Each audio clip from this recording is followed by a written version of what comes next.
All right. A very good evening to everybody. Welcome to the evening program of the Singapore Festival of Hinduism 2020, proudly organized by the Hindu Center. And this evening's program is going to be on. We're going to explore the significance of Hindu deities, and we're going to do a virtual tour of Singapore temples, and of course, not all temples, but a few selected temples. And joining me and I'm Karthik from the Hindu Youth Network, established under the auspices of Hindu Endurance Board. And along with me, I have Mr. Singatuvan. He has been a pilot for more than 30 years, and he's currently the acting chief pilot in B787 Fleet.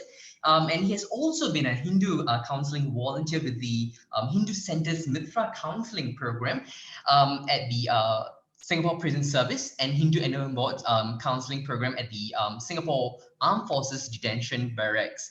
Mr. Singatuvan has been a Vedanta knowledge seeker for the past 10 years and has been pursuing Vedic studies under the tutelage of Swami Omkarananda from Tamil Nadu. And it's my pleasure to invite him to be sharing this space with him. Thank you so much, Mr. Singatuvan, for accepting our kind invitation and being part of this program. Okay, I'm good to go. Yes, so we're going to begin this evening's program with Mr. Singatuvan's presentation. Just to give a short introduction, contrary to the prevailing misconceptions that Hinduism has many gods, Hindus actually believe that there's an ultimate higher being with many forms and names.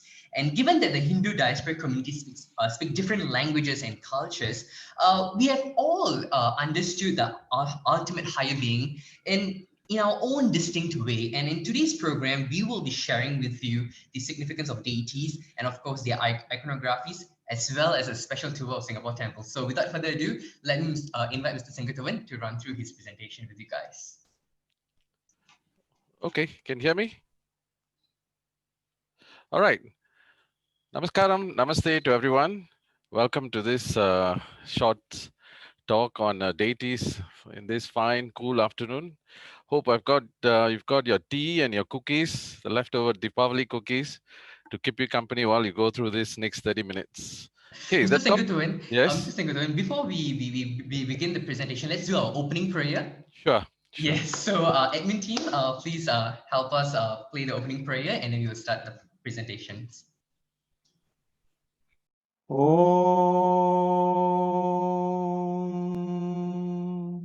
वक्रतुण्डमहाकाय सूर्यकोटिसमप्रभा निर्विघ्नं कुरु मे देव सर्वकार्येषु सर्वदा सरस्वती नमस्तुभ्यं वरदे कामरूपिणी विद्यारम्भं करिष्यामि सिद्धिर्भवतु मे सदा गुरुर्ब्रह्मा गुरुर्विष्णुः गुरुर्देवो महेश्वरः गुरुः साक्षात् परं ब्रह्म तस्मै श्री गुरवे नमः. Once again, namaskaram and namaste to everyone. Welcome to this afternoon. My topic in context will be on deities in Hinduism, a very intriguing topic to everyone, including our Hindus. And anybody who is outside this marg will always wonder, why do we have too many deities? I may not be able to answer all your questions within this 30 minutes of a presentation, but I'll just walk you through to highlight some salient points. And later on, Karthik will take you through of where you can find all these deities in our temples in Singapore within our reach.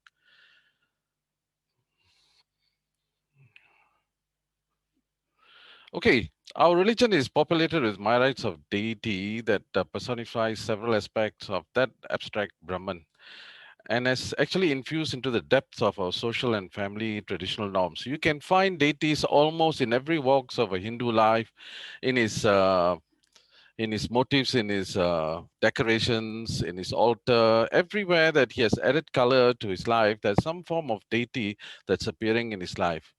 It is such that it has added vibrancy, varieties, and means of expression through songs, dance, festivities, and the most important thing, it has not actually lost the objective towards the spiritual growth. What it has actually done, most importantly, it's that it has facilitated bhakti, and very important ingredient in karma mark and jnana mark, as some of the rishis will say that bhakti without a karma mark without bhakti is pure labor, and jnana mark without bhakti is just abstract philosophy. Therefore, bhakti plays a very important path. And in today's world, with all the distractions that we get, deities play an important part. We are no more in those Vedic times. We are now in this materialistic world, so say. So deities do play a part in our way of looking at things. It has a tremendous appeal, a lure factor, because it is tangible and it's not abstract like the concepts that are found in more stricter scriptures and more deeper scriptures. So this has got a definite lure factor because it is tangible. You can see it. You can play with it. You can just do anything like especially pujas and all that. The deity images are a large and visible part of Hinduism as it is practiced in the homes and temples of its to the practitioners, and indeed in wider society wherever Hinduism has a presence. This is one thing which is very, very apparent. The most important thing when you can identify Hindu is some form of deity appears into their colors. It has allowed art to express in more captivating way by including the Navarasas through storytelling and themes, especially things like dance and art. You can see the beautiful expressions of deities, and this has actually facilitated in making those art a little more interesting. Now, where did this deity concept came about, and how did it come about into our thoroughfare today? It's actually the Puranas. They are the primary source of stories about the Hindu deities. They were probably assembled and put together into this daily life just about 200 to 700 common era. I may be not be very accurate with the dates, but you can find them in the text.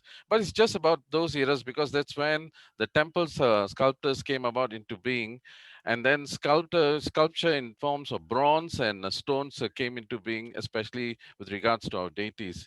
And their presence corresponds to the rise of Hinduism at large and the growing importance of certain deities. Now, the person who actually revived everything back into the streamlining was no other than our revered Sri Shankaracharya, who actually walked through India in the 8th century. And he came back and he realized that what happened after the onslaught of Buddhism and Jainism as it swept through India, that the whole worshipping and religion per se was fragmented.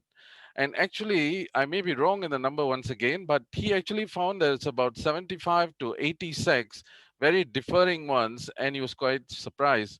So he decided to streamline them into six main matas. He called that the Shan Mata, Shan being six.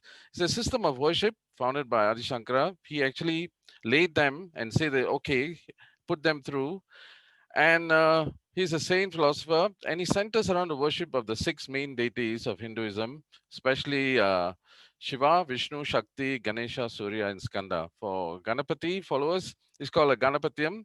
Shiva, Shaivam, and then the Vishnu followers and all its deities, including Krishna and every other form of Vishnu following is Vainavam.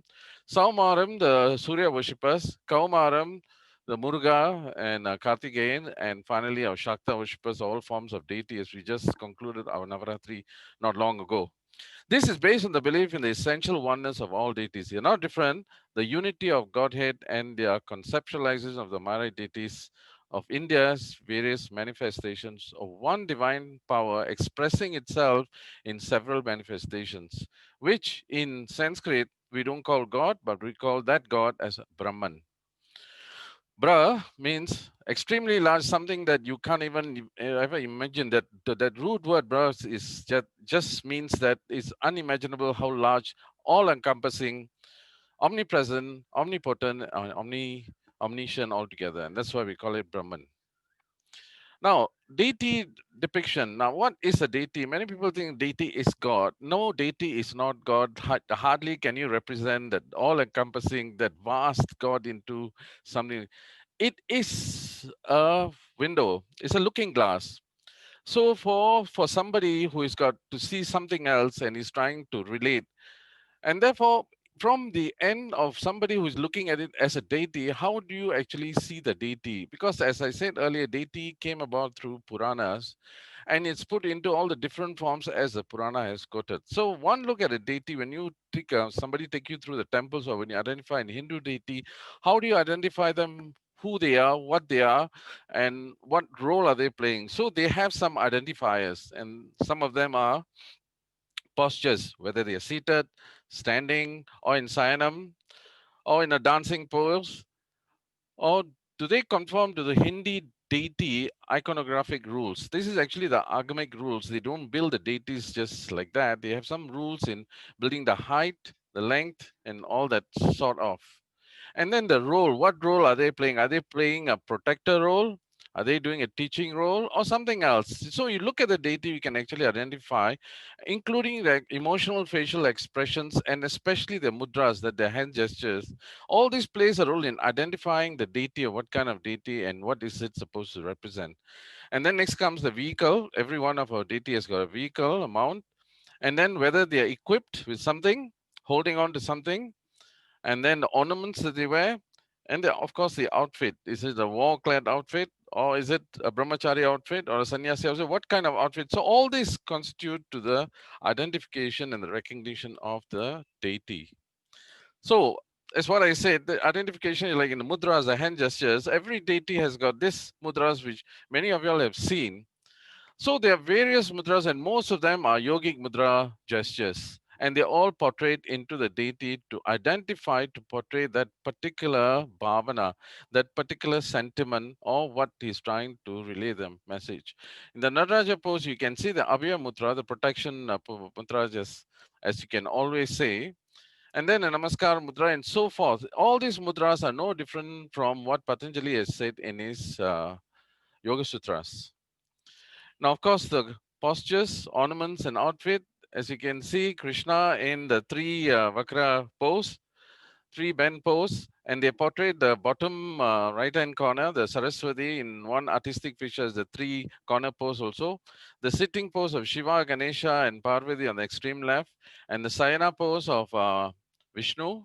In the top right, you can see the sitting pose of the Durga, Lakshmi, and Saraswati. So, like this, you can see all our deities in various poses, and there are a lot of texts which can actually tell you what are these poses supposed to be and what are they supposed. And I said earlier, they all extract from the Puranas. What does a Purana? So something it tells you, like you see Vishnu lying, is supposed to be lying under the Adiseshana, that snake hood, with the Mahalakshmi on the foot, and he's supposed to be lying in the bed of some milk ocean and so forth. So likewise, you can go, and if you look at Nataraja, you can see Nataraja stepping down on the demon with all the features around him, and he can actually go into, even he will be holding an ornament, the damaru on his right and the flame on his left. All this has got a significance, with Saraswati holding the veena. So they have a significance of what they are, and the best place to find them, what they are, is actually the Puranas. Bhavanas, the facial expressions, what do they express, and the weapons they carry. So these identify the deities, and every deity would have a very interesting background of why the deity is depicted like that. In fact, you could actually do some spying going around. It'll take probably more than, I don't know, probably a lifetime to identify all the deities one by one. That is the interesting about our temples. They build all these deities, and a lot of people have ignored. But if you actually care some time, take some time to look at it carefully, you can actually identify the Puranic stories being unfolding right in front of your eyes by looking at the deity. So I just take an example like Brahma. He comes with four heads and four hands, rosary in one hand, Vedas in another, a swan.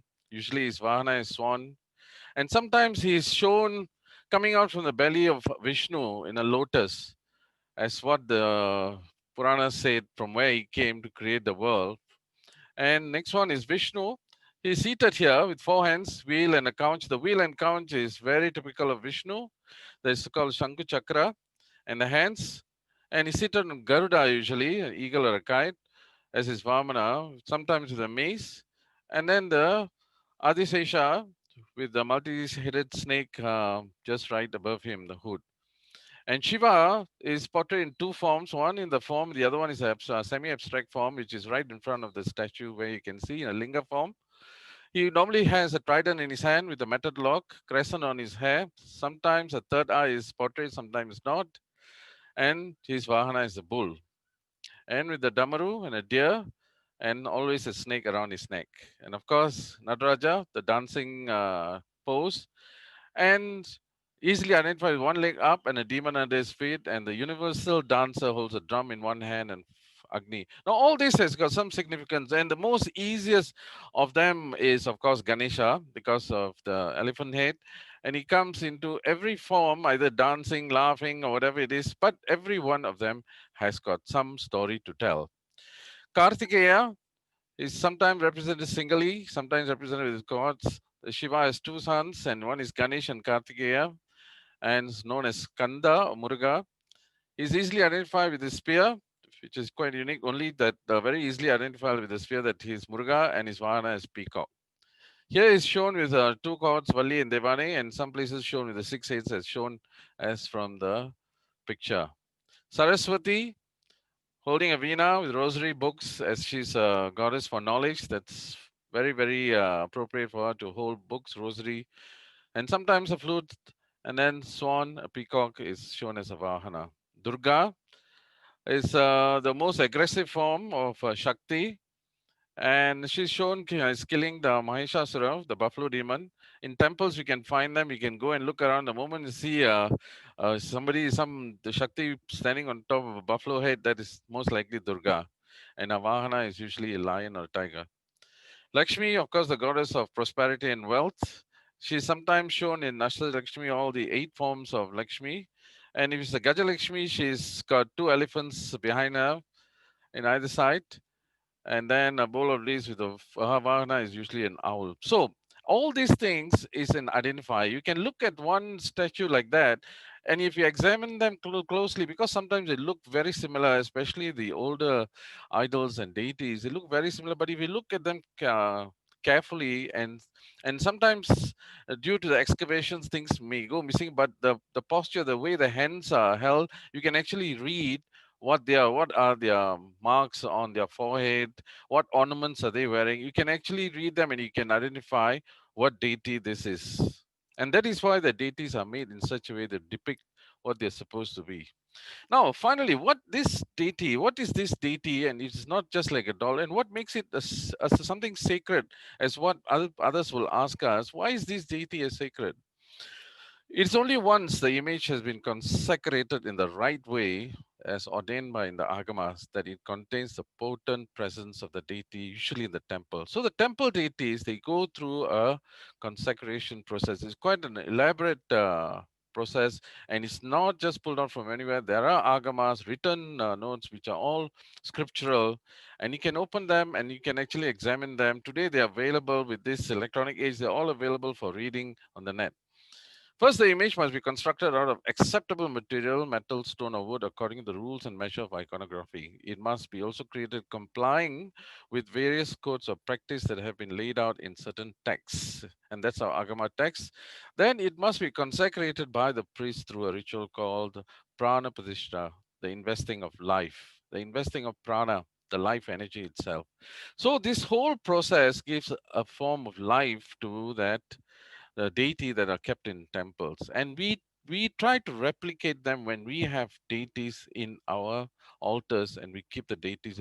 We try to replicate all this and bring ourselves to such a point of reverence where we can focus on this deity, though we may not do all this elaborate agama process, but we just do a simple process and try to revere them that way.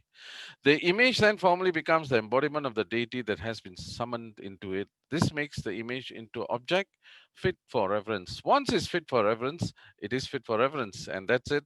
It should not be soiled, or nobody can actually disturb it or something. It becomes very important for the person who is adhering to it. Thus, a deity is not just another sculpture or an art decor to adorn the shelves. It's not there just for decoration. Instead, it ornaments the experience of spiritualism. Now, the path of spiritualism, especially in Hindu, for that matter, any spiritualism you find, the path can be quite bland. Hinduism is quite interesting in a sense. It's very colorful. Imagine if you don't have all these deities, where are all the festivals and colors? You're probably wondering what to do. What no colors, there's no holy, nothing. So therefore, it provides a window to another paradigm where the words fail to describe. That paradigm on the other side, until you reach, you got to find something to keep you going. So the individual transcends to a different plane. So therefore, the deity is a looking glass into the spiritual realm. As I said earlier, it's got a lure factor, some starting point.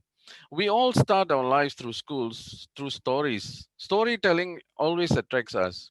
So that is why the good thing Deva Sri Vyasa Maharishi actually brought in these Puranas and gave it to us so that it makes it things very simple for us to understand the most difficult concepts, especially the famous word of dharma, how dharma is employed. There were times where they were trying how to use this dharma in the correct sense where it may seem incorrect. So these Puranas give us a way to do it. So by reading the Puranas, we emulate and we took out the characters of those Puranas, put them into our daily life so that we are reminded very often. That is why even in naming our children or naming other things, naming them, we always use these Puranic names as far as possible. It's not meant to demarcate or restrict or streamline on into a single vision. Instead, it's meant to embellish the spiritual endeavor towards the grasping the concept of Brahman through love and devotion, and eventually understand that there is only God and nothing else. That's what it's all about. You see, we see through all these things and we try to understand the commonness. The problem is we get fixated. So the idea is not to get fixated, but to see something more beyond this. So we have to start somewhere. We cannot, if you were to ask somebody about where's space, where can he point? He can never point to space and tell you this is space because there's infinite ways of pointing to space. Likewise, if you ask where is God, where can you point? There's almost everywhere that you can point to. So we stick to something like this, a deity concept. And we bring God into the deity, but we are not seeing the deity as a mere stone or metal or wooden carving, but much more than that. That is why there's a very famous Tamil saying that, see, if you can see God in that deity, then you won't see the deity, you only see God. But if you only see the deity, you only can see deity, but you cannot see God. So there's much more than that understanding a deity. So all this boils down to the marga that we are in now. What are we in? We are in a search for God. It's called theism. It's a big school. The school has really expanded today, right? Starting from the Greek studies and especially our Hindu Vedic studies, it has gone into several realms. So, what is theism? It's a philosophy based on the belief in the existence of supreme being called God, thus rendering the existence as a meaningful, purposeful one, though it may not be fully understood in the initial stage. So, when you want to speak about God, especially to all of us who are so distracted, and you want to talk something abstract about God sense and Godhood, it's very difficult to express it without something tangible, and that is where deity comes into a big help. So, what types of theism there are? There are plenty. There's several classification of theism, but I'll just bring up some main ones. Most obvious ones are the monotheism, where they believe there's only one deity, one God exists, and all the rest are other than that God. So God exists as that God only. Polytheism, multiple gods exist, multiple deities exist. So are we part of polytheism? No. There's another group called autotheism. One has the ability to be godlike. It tells you probably that is mainly like the roots that have gone out of Hinduism, especially like Buddhism and Jainism. They say that they can be godlike, not God, godlike. Then finally, the pantheism. The pantheism is the one where we finally revel on.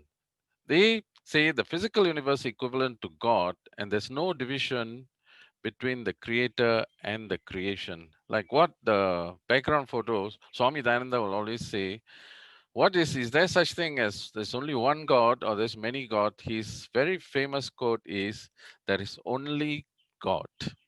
So we learned, or we rather acquire this jnana of saying that there is only God. There's nothing else other than God because every other existence is His existence, and there is God. So deities, when you look at it, deities, it is a focal point for you to bring yourself into focus towards a spiritual journey that eventually you understand what you can see through the deity is what is available everywhere around you. And that's what it's all about, this deity. And that's all I've got to say. Short and sharp. And what I've done is just touch the tip of the iceberg. In fact, if you want to talk about all this deity iconography, there's plenty of books, a lot of academic works done. And as I say, in today's world, it's easy to access them. And I'm sure I've inspired you to go and look at them and read them, because that's it. The most important thing is we need to follow from here, not just listen to them, pick up these points. We need to go and search, find some more. Thank you very much. Namaste. Karthik? Thank you so much, Mr. Sengkutuan. I think it was a fantastic presentation. You really did definitely give a ringside view of the concept of God, as well as you gradually also spoke about the different forms and what it really means and how we should actually take deities in our personal lives. It's very important point that you've also articulated that deities, in a way, we need them as our focal point also.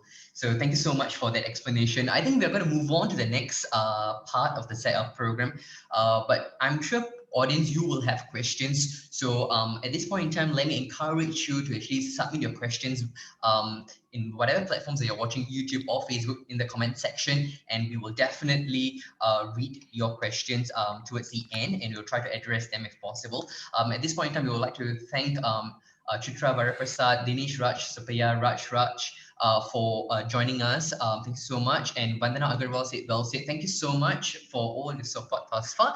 Continue watching the program as I take you to the next segment. The next segment is we're going to look a little bit more on the iconography of deities. Just earlier, Mr. Sengkutuan shared the different forms and how the deities are represented, as in what are the different tools that they use, or the different hand postures, mudras that they had demonstrated. So maybe I thought it would be useful to just zoom in into two specific iconographies at this point in time. I thought one of my Ishta Devata is actually Ganesha. So I thought maybe I should share about Lord Ganesha before we move on to the virtual tours class part. And also, of course, if time permits, I'll definitely also share about Goddess Durga and all the other deities. I will share later on as we watch as we do our virtual tours. So Ganesha, I think he's a divine who he represents the removal of obstacles, right? Like what earlier Mr. Sengkutuan also shared very briefly. But what does it really mean? As we look at these deities, we resonate them, we inspire to be them, like them as well. So there's a purpose why these Lord Ganesha is also featured in a particular way. So if we begin with his forehead, he has a very huge forehead. And what does that actually represent? The ability, the importance. It reminds us that we need to keep learning. We need to broaden our perspectives. We need to acquire as much knowledge as we can, because it's through the knowledge, through jnana, in that sense, that you get to remove your ignorances. And when you remove your ignorances, then you are able to understand your inner self, and you are able to do any action, any karma perfectly, in fact better, and you will be able to also be able to better assimilate and apply in your day-to-day life. So that's what his forehead represents. Reminds us to broaden our perspective and retain what is learned.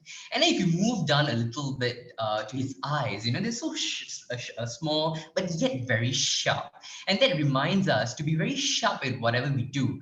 And sometimes we tend to be very careless, right? So we need to be very sharp. Even the smallest thing, we should be able to pay attention to the details. So as a devotee, when you revere Ganesha, it's very important to understand that, oh, this is what he looks like, and this is what he represents, and I should aspire to be like him. And then let's move on to his X. That X symbolizes the savior of misery. So when you worship Lord Ganesha, when you surrender to the divine will remove all your miseries. You're surrendering everything to the divine. So that's the significance of having that X there. And then if you look at the other side, where he holds a lotus. Now the lotus symbolizes perfection. So pretty, right? And if you look at a very more philosophical level, where does the lotus grow? It grows in a mud. But how come it's not tainted by it at all? Therefore, we should also aspire to rise above our weakness. Whatever situation we may be, because of our past karma, we may be leading a very uncomfortable circumstances.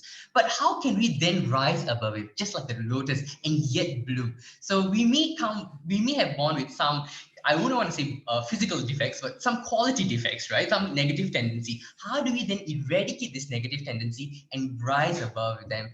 So that's what. So it inspires us that we need to concert the effort, and that can be done through bhakti, and of course, jnana is very, very important as well. And then if you go down a little bit onto his big paunch there, right? Now I know people will think, oh, probably Ganesha ate a lot, that's why he's so big. No, that's not. That reminds us that in life, whatever struggles that we may have gone through, we need to learn to accept any results that we get. So that actually represents the ability to be resilient, the ability to digest, if that makes sense, that term. To digest whatever uncomfortable or comfortable experiences that we get, to digest it properly, and we should maintain our equanimity and remain resilient if there's struggles that we are going through. So that's what it is all about. And then I missed out a very, very important aspect at his face part itself is the big ears, large ears, right? What does that mean? I mean, yes, we know the Purana behind Ganesha having beheaded and then being replaced with an elephant head. But beyond that, these ears also reminds us to listen attentively, and therefore his mouth is also very small, because talk less, listen more. That's what it all means actually. And then the broken tusk also reminds us of a Purana. In fact, one of his tusks was actually broken when he was writing the Mahabharata, and that kind of also symbolizes the magnanimity to sacrifice one's vanity for a bigger cause. So that's a beautiful aspect of Lord Ganesha as well that we need to remember. And of course, the Abhiya Mudra is a sign of protection.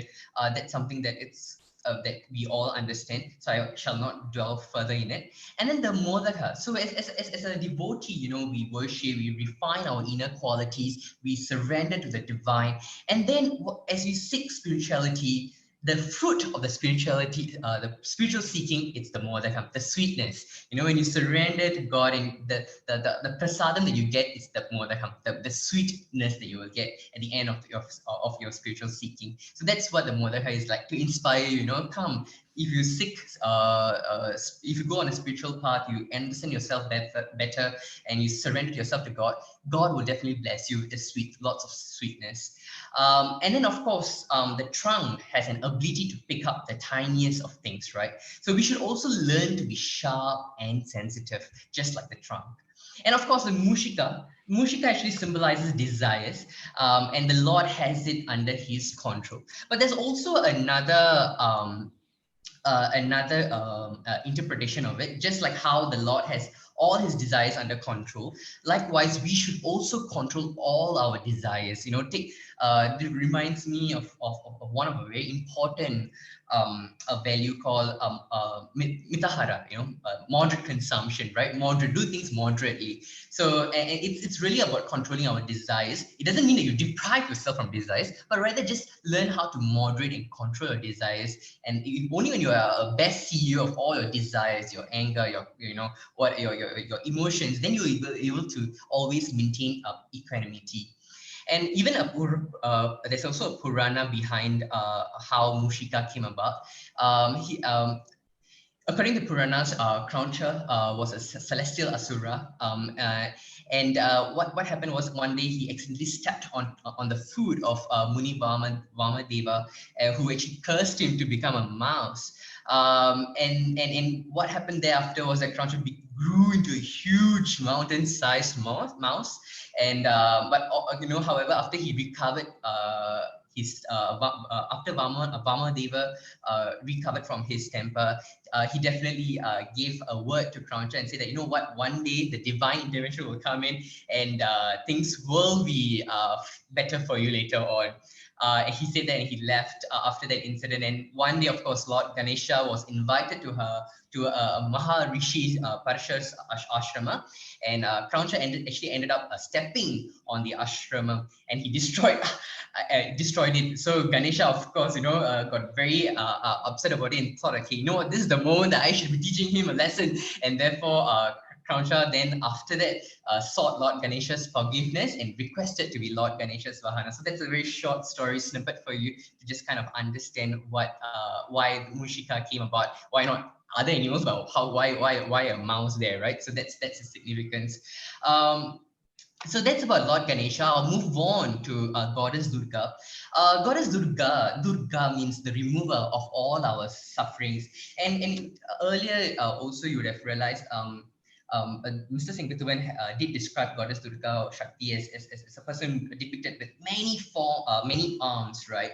And of course, one has also some research, also, some people who did research on certain scriptures also found that this multiple 4 or 8 or 10 arms also represent the 4 cardinal points, the 8 quadrants or 10 directions in Hinduism. And of course, this also suggests that she protects devotees from all the directions. And of course, there may be many variations in the portrayal of Goddess Durga, and she's generally depicted as a female with multiple arms holding various items such as shankha, a bow, arrows, a gada, a lotus, a chakra, a sword, and trident. So maybe very briefly, I'll just touch a few because we're running out of time, but I'll just touch a few before we get into the virtual temple tours part. The Shankar here symbolizes the power to create and maintain the universe. You know, the Shankar also represents the 5 elements of creation, namely water, fire, air, earth, and sky. And when the Shankar is blown, the sound of Om is formed. And as you might already know by now, the universe was created at the sound of Om, right? So it's beautiful and so that reminds us there, the conch, the Shankar. Then the bow and arrows. The bow and arrows represents energy. So by holding both the bow and arrows in one hand, Goddess Durga is indicating her control over both aspects of energy, both the potential and the kinetic energy. And then the gada, the mace, she holds it in one of her hands. On this picture, it's on below part. And it signifies that the divine power of the goddess is the source of all spiritual and mental and physical strength. And it also symbolizes her power to destroy materialistic or evil desires within a person's mind that prevents him or her from reaching God. Okay, and then the lotus there, it's very much similar to what I've shared earlier for the Lord Ganesha as well, rising above the mat. And then the chakra there, the Sudarshana chakra, we call it, it spins around the index finger of the goddess, as you can see on the picture. And it's used to destroy evil, so as to produce an environment conducive, to the growth of righteousness. And the prefix su means good, darshan means holy vision. So the chakra represents the destruction of one's ego by totally surrendering to God, by removing ignorance and illusion. And then you might be wondering, that was the sword for. The sword there symbolizes knowledge, which has the sharpness of a sword. So, knowledge which is free from all doubts, and it's symbolized by the shine of the sword. So that's why the sword is there. And then also the Trishula that she holds there, the 3 palms of the Trishula, it symbolizes 3 qualities: the Sattva, Rajas, and the Tamas. And it also symbolizes that she's the remover of all the 3 types of miseries, right? Let it be physical, at the physical level, mental level, or even at the spiritual level. And her Abhiya Mudra here, again, very similar to the Lord Ganesha one, so it's a sign of protection and also blessings. And sometimes, if you realize, in certain Goddess Durga's pictures, there'll be 3 eyes. And it's very similar to Lord Shiva's one in that sense. So the left eye actually would represent desire. The right eye would represent action. And the central eye would represent knowledge. So in certain Goddess Durga picture, if you see the 3 eyes, now you know what it really represents. And of course, sometimes she sits on lion, or sometimes she sits on a tiger, depending on the type of picture. And what does that really mean is a fundamental quality of a tiger or a lion is power, will, and determination. So this, I'll let you go and think about how an animal how tiger or lions behave, and you'll realize that actually they demonstrate power, they demonstrate will, they demonstrate determination during their hunt.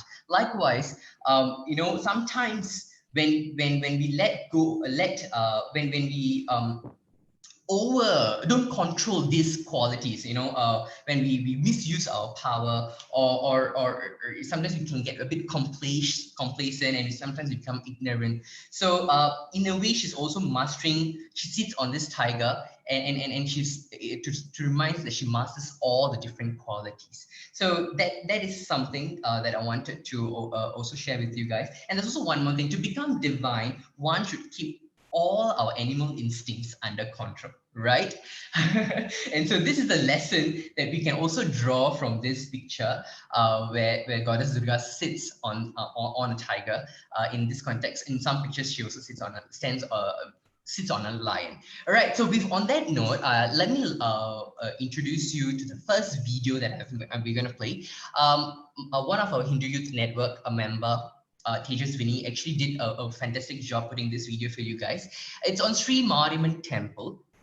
And it's one of iconic temples in Singapore, I would say. It has a long history to it. So let's begin watching that video first. You will get to understand the history of Sri Maryaman Temple, as well as certain deities there. And I'm going to share with you not the iconographies of those deities, but a small short snippet about those deities. So tech team, can you please play the Sri Maryaman Temple video, please? Thank you. Temples are generally looked upon as the abode of the Lord. It is a place where we convene to offer worship to the Lord. In Singapore, we have close to 24 Hindu temples, and we will be bringing you on a virtual tour around 5 temples. When visiting a temple, devotees are encouraged to observe the following temple etiquettes and practices. Footwear should be removed outside the temple. Most temples have a designated space for footwear to be placed. Devotees may choose to purchase a ritual service and provide their offerings to the deities. After dedicating their offerings, devotees will be given prasad. Devotees will usually then circumambulate the sanctum with folded hands, often chanting prayers. This is called pradakshina. Recognizing the divine as the focal point in our lives, we go about doing our daily chores. This is the significance of pradakshina. One of the popular Hindu festivals in Singapore is the annual fire walking festival. This festival is held at Sri Maryaman Temple, the oldest Hindu temple in Singapore. Maryaman Kovil, as it was popularly known then, was constructed in 1827 for worship by immigrants from Nagapattinam and Kadalur districts of South India. The temple is dedicated to goddess Maryaman. In Tamil, Mari means rain, which is an important life-giving element for the rural people. Amman comes from the root word Amma in Tamil, which means mother. Therefore, Maryaman is revered as the divine form of Shakti, a life-giving force who cures people from their epidemic illnesses. Located in the heart of Chinatown, the temple's ornamental tower entrance or Gopuram has been a landmark to generations of Hindu worshippers and Singaporeans alike. The building of Sri Maryaman Temple was the inspiration of Mr. Narayana Pillai, one of the pioneer community leaders in Singapore. The temple structure at South Bridge Road was made of wood and a tap. In 1827, Mr. Narayana Pillai installed a small deity of Sri Maryaman. This deity can still be found in the main sanctum even today. During the colonial times, Sri Maryaman Temple also served as a refuge for many new immigrants. The temple has also served as an important focal point for community activities and acted as the registry of marriages for Hindus at a time when only temples were authorized to solemnize Hindu marriages. Today, Sri Maryaman Temple has more than 15 deities in the temple, including Sri Aravan, Sri Draupadi, Periyachi and Sri Sarveshwarar.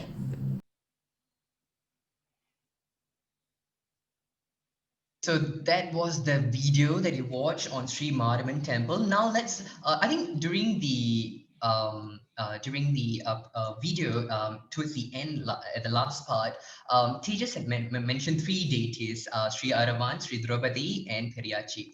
Aravan is actually, who's also known as Iravan, is a son of Pandava Prince Arjuna and the Naga Princess Ulupi, who actually sacrificed himself to goddess Kali to obtain blessings for the Pandavas to win the Kurukshetra war. And to honor his sacrifice, he was granted with a boon to remain alive. And even after being beheaded, he requested that he wanted to witness the victory of the Kurukshetra war. And of course, he also had some other requests that he put forth, but that's a short snippet, and that's the reason why we still worship Aravan. And in fact, people in the village they revere Aravan for his sacrifice that he did for the Pandavas. So in recognition of that, they revered him. Sri Draupadi, the daughter of Drupad, the king of Panjala, and also the wife and queen of the five Pandava brothers. She's renowned alike for her loveliness and her granite will, and her determination and perseverance to deal with the trials of life actually led her to be revered as a village deity, and also being seen as a form of Shakti by certain fractions of the Hindu community. And the other deity that they mentioned is Periyachi. Periyachi was actually a midwife in the 14,000 AD in Tonde Nadu. She was actually well known for her proficiency in delivering babies. And let me just quickly show you that part. Yeah, this is how Periyachi looks like, in case you've not seen her. And she was also well versed in martial arts, such as sword fighting and spear throwing. And it's said that she was once forcefully dragged to the forest in the middle of the night to deliver the baby of King Vallavan in 1406 AD. And it was a complicated delivery because it had to be done in the forest where there were no facilities, no medical facilities. And Periyachi performed this delivery skillfully, and she put King Vallavan's wife Karkurari on her lap while seated on a boulder in the forest. So, and she delivered the baby by cutting open her abdomen, and this is what we now call as a cesarean section, and held the baby in one of her arms. However, what happened thereafter was King Vallavan, for astrological reasons, made a decision to kill the baby. While ensuring the baby was held safely in her hands, Periyachi actually battled with King Vallavan and his wife, who also actually supported King Vallavan's idea. So since then, Periyachi was revered for safeguarding the baby's life, and revered as a divine form that ensures safe pregnancy and protects baby's life. And that's why, again, in many parts of the village, in rural areas of Tamil Nadu, you see Periyachi being revered. And in Singapore, in particular in Sri Maryaman Temple, there's often quite a grand scale of Periyachi related rituals and prayers being conducted as well. And Sri Sarveshwarar, unfortunately I don't have a picture, but I'm sure you would have watched in the video earlier, is a fairly new addition to the temple, and he's regarded as a form of Lord Shiva. So now that since we have just mentioned about Sri Sarveshwarar, who is a form of Lord Shiva, I am going to be playing you for you the next video on Sri Sivan Temple. Now, Sri Sivan Temple also has a very, very interesting background to it, and I'll let Tejas walk you through that via the video. Tech team, over to you. Built as a solid structure in the early 1850s at the Orchard Road site under which the Dhobi Ghat MRT station is located. The presiding deity had then relocated several times within Singapore. In 1983, a team travelled to India to study the best of both the North and South Indian temple architectures. Following the study, a unique design with an octagonal structure with a multi-purpose hall and staff quarters was built. It was consecrated at its present Geylang East Estate in 1993. At Sri Sivan Temple, the presiding deity, Lord Shiva, is worshipped as Linga. The word Linga in Sanskrit means a symbol which has no particular form. Lord Shiva is the deity for those desirous of gaining moksha, and post-death rituals are accorded with great importance at Sri Sivan Temple. Mahasavaratri is an important day of prayer and fasting for spiritual seekers. It is one of the major festivals celebrated in this temple. A full string of dance performances, singing, and many other devotional activities are conducted throughout the night. This is to keep the spiritual seekers awake and their focus centered on the divine form of Lord Shiva. The temple is often lighted to give beautiful colors, to give a glow to the intricate carvings around the temple. The temple is filled with more than hundreds of sculptures of Lord Shiva in unique dance pose. At Sri Sivan Temple, devotees can also conduct their own abhishekam for Shivalinga in the temple. There is also a distinct sanctum dedicated to 4 deities: Sri Galabhairavar, Sri Sanishwarar, Surya Deva, and Chandra Deva. Sri Kalabhairavar is the presiding deity of courage and bravery. Sri Sanishwarar is the presiding deity of longevity, karmic deaths, renunciation, and spiritual wisdom. Sri Kalabhairavar and Sri Sanishwarar are regarded as key aspects of Lord Shiva. Surya Deva is the presiding deity of awareness, and Chandra Deva is the presiding deity of mind and emotions. Do make a visit to offer your worship to Lord Shiva and other deities in this uniquely designed and blissful temple. Right, so that was a beautiful video for you. I hope you would have enjoyed it as well. And in talking about Lord Shiva's temple, Lord Shiva means auspiciousness, and of course, you know, he's one of the Trinity, as mentioned at the start of the presentation. And what does he actually symbolize? So if you look at his picture here, you know, the yogic posture, the meditative posture represents the state of God, the God of consciousness. You know, the ever-changing climates and the environment and worldly challenges do not affect Shiva, who is in complete serenity. And the white mountains there symbolizes the purity of mind, and his half-closed eyes is one aspect of personality engrossed in God consciousness, and the other dealing with worldly duties. The third eye there symbolizes wisdom, a vision of reality, and the serpent there symbolizes ego. Like how the serpent is coiled around Shiva's neck, you know, one should humble the ego by also directing it towards spirituality apart from attaining material desires. And the Ganga symbolizes knowledge. One should perform severe austerities to prepare oneself for spiritual learning. Once learned, the knowledge should be passed down, as symbolized by the water flowing from the high region to low region. And the Trishula there, the 3 palms of the trident, represent the 3 aspects of God, which is creation, protection, and destruction. And the drum, the sound of the drum symbolizes the original sound, which is the beginning of all things. So now with that, let's move on to our next video on Sri Srinivasa Perumal Temple. Sri Srinivasa Perumal Temple dates back to the late 1800s, when influential community leaders wanted to build a Hindu temple for Vaishnavite worship. The temple was then referred to as the Narasimha Perumal Kovil. Over the years, the temple was redeveloped. Upon the request of elders, the main deity of the temple was also changed from the imposing Sri Narasimha to the gracious Sri Srinivasa Perumal. Thus, the temple was then renamed to Sri Srinivasa Perumal Temple. In the 1970s, a Rajagopuram for the temple was erected, and the entire cost was generously borne by Mr. Govindasamy Pillai. Sri Srinivasa Perumal is a form of Lord Vishnu. He is regarded as the sustainer of creation. At this temple, Sri Srinivasa Perumal is flanked by Sri Devi and Bhudevi. Both are regarded as forms of Lakshmi, who is the consort of Lord Vishnu.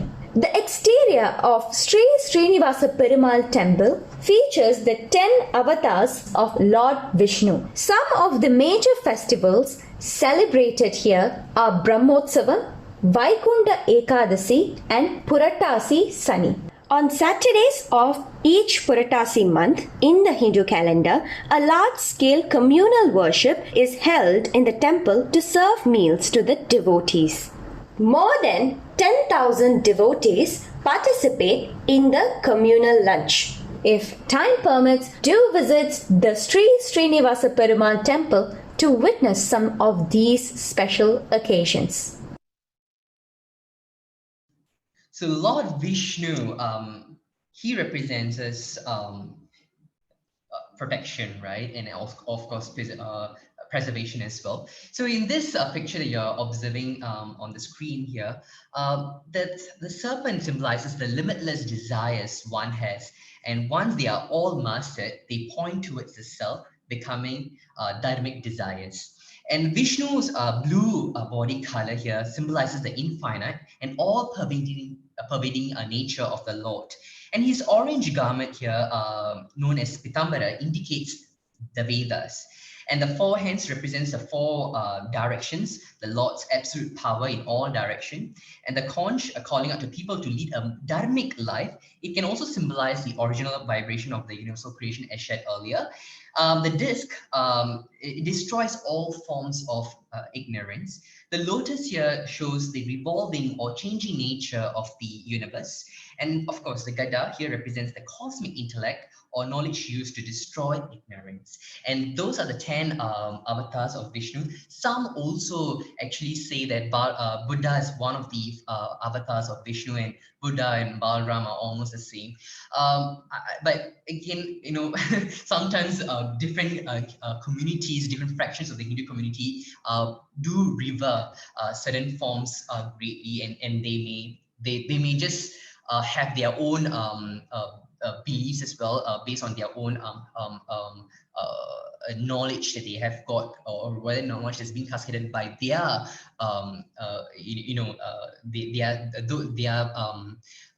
seniors who may have shared with them certain stories. So based on that, some of them do actually also equate Balarama with Buddha.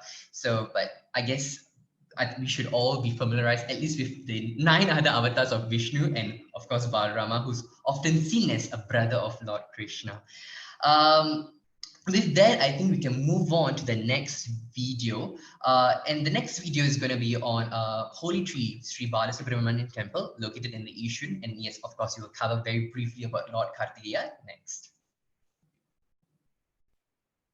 In April 1962, a Hindu naval worker by the name of P. Karupaya had a dream about Hindu deity Lord Muruga and a golden cobra under the jujube tree. Upon waking, he found the tree of his dream near Canberra Road. Interpreting it as a divine sign, he built an altar, placed a spear and pictures of several Hindu deities, including Lord Muruga, below the tree. Hindu workers at the naval base began worshipping at the shrine. In 1964, the shrine was officially registered and built as Punithamaram Sri Balasubramanya Temple. The temple soon became the spiritual and community center for Hindus living in Sembawang. In the 1990s, the temple had to relocate to make way for Sembawang New Town. It moved to Ishun Industrial Park in 1996, and the new temple building was consecrated in 1999. Today, it is registered as Holy Tree Sri Balasubramanya Temple. Lord Muruga is the presiding deity here. Muruga is described as radiantly fair youth and extraordinarily strong. He represents knowledge and courage. He is commonly revered as a favorite Tamil community deity in Singapore and in Tamil Nadu. Apart from the presiding deity, Lord Murugan, the temple has a huge marveling Anjaneya statue being placed. The Lord Anjaneya, also known as Hanuman, is an anthropomorphic monkey deity who represents the divine within human and the animal kingdoms. Hanuman is also an ultimate example of loyalty and servitude. He is the greatest devotee of Lord Rama. So just to elaborate a little bit more, Lord Kartikeya is often regarded as the son of Lord Shiva and Goddess Parvati, and is also variously known as Subramanya, Shanmukha, Kartikeya, Skanda, Devasenapati, Sikivahana, Sharavanabhava, and etc. So the iconography of Subramanya is elaborated at length in the Kumara Tantra and Sri Tattvanidhi. And Lord Muruga is described as a radiantly fair youth and extraordinarily strong. He's also, like what they just mentioned in the video, symbolizes knowledge and courage. Now, if you look at his video iconography, the lens is called veil in Tamil, and it's closely associated with Lord Muruga. It symbolizes that one needs a discriminatory intellect as sharp as the teeth of the lens to achieve knowledge that is as broad as the base of the lens and to be as deep-rooted as the length. And the peacock there represents the vanity, the vanity of the peacock as it spreads its feathers is under control as it becomes the Lord's Vahana. So likewise, before the God, we should all tame our arrogance, our ego. This is all nothing before the Lord. It's absolutely nothing. And the Abhiya Mudra, again, protection. It signifies fearlessness. And etc. So that is about Lord Kartikeya. And now we're going to move on to the last video on Sri Munishwarar. And one more thing about Lord Kartikeya is that he's in Singapore is also very commonly revered. And I think it's an idol that's very centric to the Tamil community, and partly maybe because all his 6 main temples are located within the South India, particularly in Tamil Nadu itself. And so there's a strong resonance, and there's a lot more even Tamil literature related to on Lord Muruga. Anyway, so let's move on to the next video and last final video on Sri Munishwara Temple. Of railway lines in Singapore when it was a part of the Straits settlement started in 1928.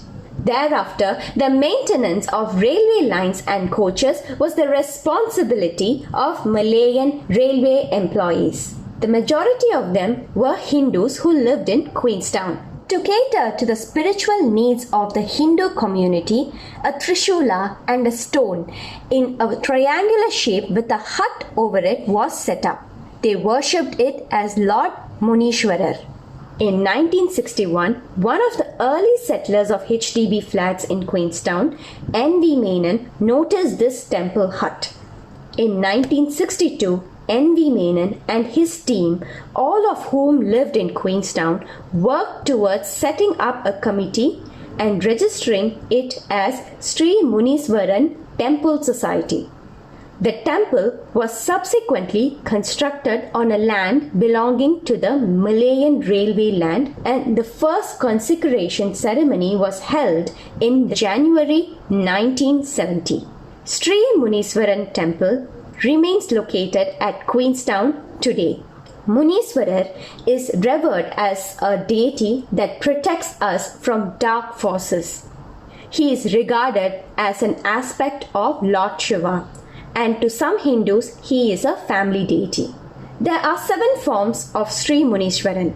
The 7 forms are Sivamuni, Mahamuni, Tavamuni, Nadamuni, Jadamuni, Dharmamuni, and Varamuni. Apart from Sri Munishwarar, the temple also has other deities such as Sri Prathinga Devi and Lord Ayyappan. Right. So very briefly about Sri Munishwarar, as they just mentioned in the video, he's definitely seen as an aspect of Lord Shiva. And Sri Munishwarar actually has 7 forms. The Siva Muni itself is a direct it draws a direct correlation as an aspect of Lord Shiva. But the Maha Muni it means the form with immeasurable divine power. Dava Muni is also another form of Sri Munishwara, and that represents he who removes all obstacles in the path of the devas and the rishis during the fire ritual. And I'll come to that in a bit, but just remember this: Nada Muni, the one who offers blessings to the Devaganas and the Buddhaganas; Jada Muni, the picture that you are able to see, and because he grew the trees and possessed the Rudraksha Mala Gaktar and the book, therefore he's regarded as Jada Muni. Dharma Muni is also seen as the Munishwara who protects the good and eradicates the evil. He's also praised as a Varamuni by the Kabilis who lived in the jungle. So there's a very short story about Sri Munishwara itself, but of course it's a Purana. Apparently King Dashar, who's actually Lord Shiva's father-in-law in a modern context, we call it, invited all devas except for Lord Shiva for a puja called the Archameta Yagam. And when all the others, including Lord Vishnu, Brahma, and all were invited, according to the Purana, Lord Shiva wasn't invited. And of course, Nandi Devar and all who were present there, they were all very offended because they are all strong devotees of Lord Shiva, right? Nandi Devar is Lord Shiva's Vahana. So he cursed and the Yagam got disrupted. And frightful Veerabhadra, who's also another form of Lord Shiva, who's Lord Shiva's god, he appeared angrily from the fire pit. And that form is then seen as Sri Munishwara. So there are a few variations. So in a way, Sri Munishwara is regarded as also a guardian, a deity. And it's very similar to Sri Madre Veeran or Sri Karupar that you may have heard or you may have seen in the temples. So they are all regarded as guardian deities. But in the context of Sri Munishwara, he's regarded as an aspect of Lord Shiva. And with that, I think we have come to the end of this evening's presentation segment. Of course, you can ask your questions. Please do register your questions in the comment section. Thus far, we have not received any questions, but I would like to mention a few names that have said that we have done a great job. Ms. Sita Lakshmi has said, well explained, Mr. Singhu. Singatuan, Mr. Singatuan, you have got a compliment there. Gugan Nathan has showed a thumbs up and also said namaste to us. So thank you so much for joining us. Let me see if there are any other comments. No other questions and comments. I guess we did provide quite a comprehensive presentation. At this point in time, Mr. Sengatuan, do you have any thoughts or comments that you would like to share? You have to unmute yourself.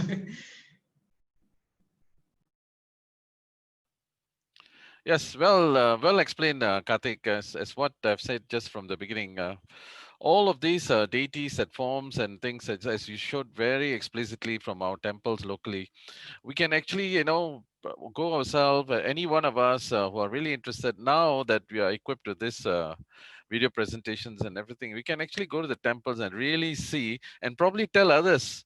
They are more knowledgeable now. They tell others, look, what is he doing and what kind of posture and where does this Purana come from? Every one of them, this is a must. Everybody must understand, like what you said, that Aravan comes from the Mahabharata story. Every one of our deities are not in vain. Those deities are not put up there as in vain. It has got a Puranic story, something that we can actually learn from, which we can, really invigorate our thinking process by really knowing the story behind it and what is it supposed to tell us. The main idea is that we have to learn something, not just simply knowing the story.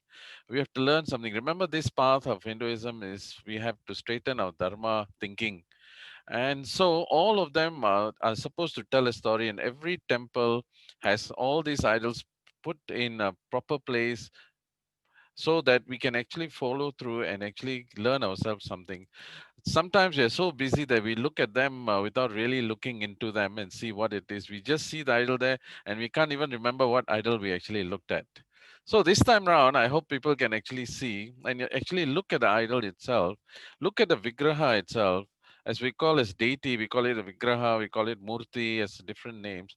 And we can see those things that we explained quite explicitly, and now we put it into practice and actually see it. Once you start seeing it, there will be naturally a question in you: why is it like that? Now, this is a good start. All spiritual seekers should start with this thing called why. So once you start why and what, you're already starting the process. That itself will naturally lead you to go and find information. And I'm sure, Karthik, you're available to answer all their questions. Pleasure. I'm happy to answer the questions, but I'm very thankful that none of them have asked any questions. That means I think we have done justice. So I'm so thankful for that. But definitely, the videos that we had shared today, and even the presentation materials, we are more than happy to share with you. You can write to Hindu Center and request for those materials if need be, and we'll be happy to share with you. The videos will be available not just on will be available on Hindu Youth Network's Facebook page and YouTube page later this evening. So you can also watch and share with others. And hopefully, you know, from today onwards, when we visit these deities, like Mr. Senguthavan say, we have to always remind ourselves, not just blindly worship and ask, put our request. That is fine to request for your material desires, but beyond that, we should also take them as our inspiration and, you know, and kind of inherit the qualities that they demonstrate there. And I think that's one way of also progressing spiritually. And I'm sure Mr. Senguthavan will agree with me on that. And I think we have close to about 70 people watching us at this point in time. So thank you so much to all of you for joining us in this evening's program. And I think with that, we would like to wrap it up. Once again, I'd like to thank Hindu Center for this opportunity. I'd like to also thank HEB management for offering Hindu Youth Network this opportunity to present. Once again, thank you so much, and do follow us Hindu Youth Network Facebook page as well. And I hope you will enjoy your rest of your evening. Thank you. Thank you. ॐ सर्वेषां स्वस्तिर्भवतु सर्वेषां शान्तिर्भवतु सर्वेषां पूर्णं भवतु सर्वेषां मङ्गलं भवतु सर्वे भवन्तु सुखिनः सर्वे सन्तु निरामयाः सर्वे भद्राणि पश्यन्तु मा कश्चित् दुःखभाग् भवेत्। Om Shanti Shanti Shanti